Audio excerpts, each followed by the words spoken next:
বাইরে প্রচণ্ড গরম, আর এই গরমে যদি এক গ্লাস ঠান্ডা ঠান্ডা আম পানা শরবত বা আম পোড়া শরবত পাওয়া যায় তাহলে কেমন হবে।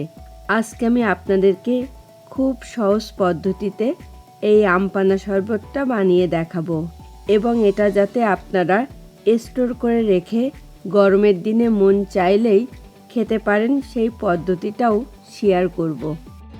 ফ্রেন্ডস, আমি মৌসুমি, আর আপনারা দেখছেন আমার cooking channel Mousumi's cuisine in USA. আশা করি আমার আজকের রেসিপিটা আপনাদের ভালো লাগবে, সো প্লিজ স্টে টিউন। আম পানা শরবতটা বানানোর জন্যে প্রথমে আমি আমটাকে পুড়িয়ে নেব। তার জন্যে আমি ওভেনের উপরে একটা জালতি বসিয়ে দিলাম, আর এই জালতিটা দেওয়ার কারণে কিন্তু আমার আমটা পুড়িয়ে নিতে খুব সুবিধে হবে। এবার আমি এইরকম মিডিয়াম সাইজের একটা কাঁচা আম জালতির উপরে বসিয়ে দিলাম। আর আপনারা যদি অরিজিনাল আম পোড়া শরবতের বা আম পানা শরবতের টেস্টটা পেতে চান তাহলে কিন্তু আমটাকে এভাবে মাটির ওভেনে বা গ্যাস ওভেনে দিয়ে পুড়িয়ে নিতে হবে।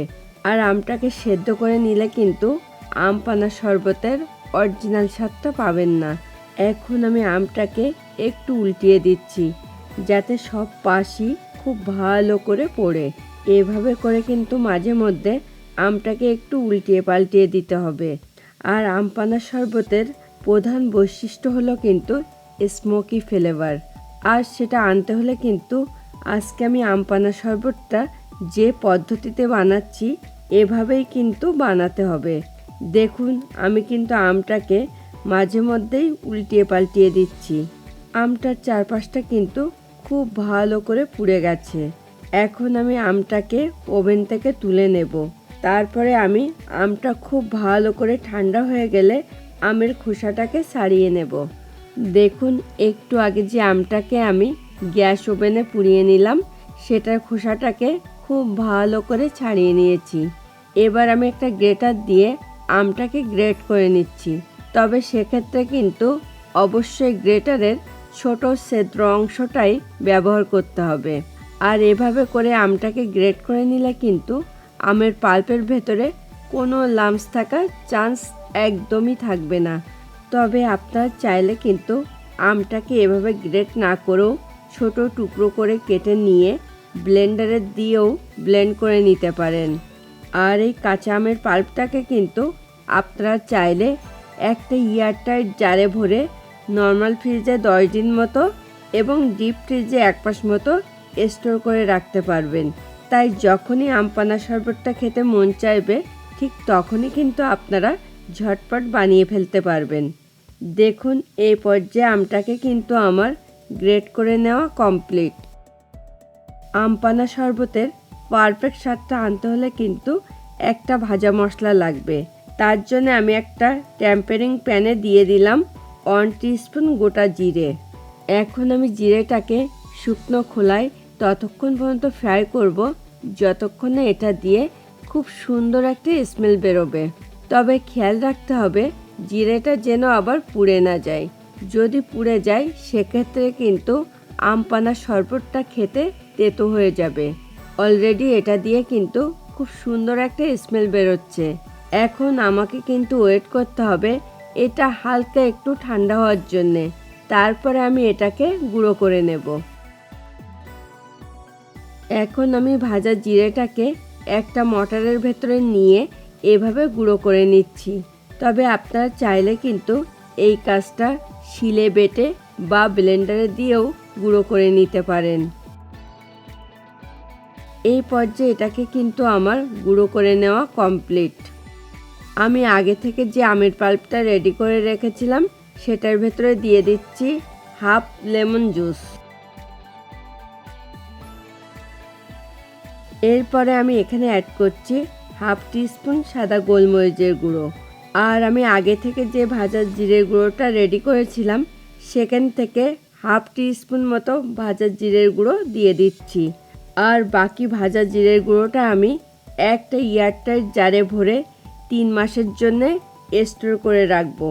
এখন আমি এখানে অ্যাড করছি 1 টিস্পুন বিট নুন, 4 টেবিল স্পুন সুগার ও স্বাদ মতো নুন।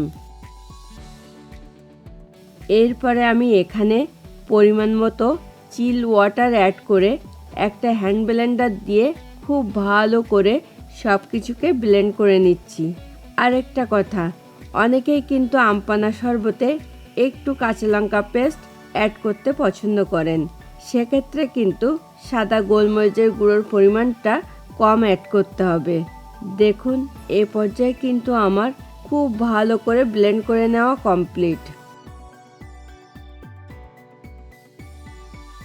দেখুন আমি কিন্তু আম পানা শরবতটাকে এই পর্যায়ে একটা স্ট্রেনারের ভেতরে নিয়ে নিয়েছি। এখন আমি এটাকে একটা স্পুন দিয়ে খুব ভালো করে সেঁকে নিচ্ছি। আর আমার আজকের এই রেসিপিটা আপনাদের ভালো লাগলে কিন্তু প্লিজ ভিডিওটাতে একটা লাইক করে দেবেন এবং কমেন্ট করে কিন্তু আপনাদের মতামতটা জানাতে অবশ্যই ভুলবেন না। দেখুন আম পানা শরবতটাকে কিন্তু আমার খুব ভালো করে সেঁকে নেওয়া কমপ্লিট। এখন এটাকে কিন্তু আমার পরিবেশন করে নেওয়ার পালা। আমি আম পানা শরবতটা সার্ভ করার জন্যে এই রকম একটু লম্বাটে টাইপের গ্লাস নিয়েছি। চেষ্টা করবেন একটু লম্বাটে টাইপের গ্লাসে এই শরবতটা সার্ভ করার, তাতে করে কিন্তু আম পানা শরবতটা দেখতে অনেক সুন্দর লাগবে। এরপরে আমি এখানে অ্যাড করছি পরিমাণ মতো আইস কিউব। তবে আপনারা শরবতটা যেমন ঠান্ডা খেতে লাইক করবেন সেই বুঝে কিন্তু এখানে আইসটাকে একটু কম বেশি করে নেবেন। এখন আমি গ্লাসে পরিমাণ মতো আম পানা শরবত ঢেলে একটা স্পুন দিয়ে একটু মিশিয়ে নেব। তারপরে আমি আম পানা শরবতটা যাতে দেখতে সুন্দর লাগে তার জন্য একটু গার্নিশিং করে নেব। এখন আমি এক স্লাইস লাইম দিয়ে এটাকে এভাবে গার্নিশিং করে নিচ্ছি। তবে এটা কিন্তু একেবারেই অপশনাল। আর তাছাড়া দেখুন আম পানা শরবতটা কিন্তু এখন আমার পরিবেশনের জন্য একদম রেডি টু গো। ফ্রেন্ডস, আপনারা যারা প্রথম আমার চ্যানেলটাতে ভিজিট করছেন প্লিজ আমার চ্যানেলটাকে সাবস্ক্রাইব করুন। খুব তাড়াতাড়ি আবার দেখা হবে নতুন কোনো রেসিপি নিয়ে। Thanks for watching this video. Bye bye.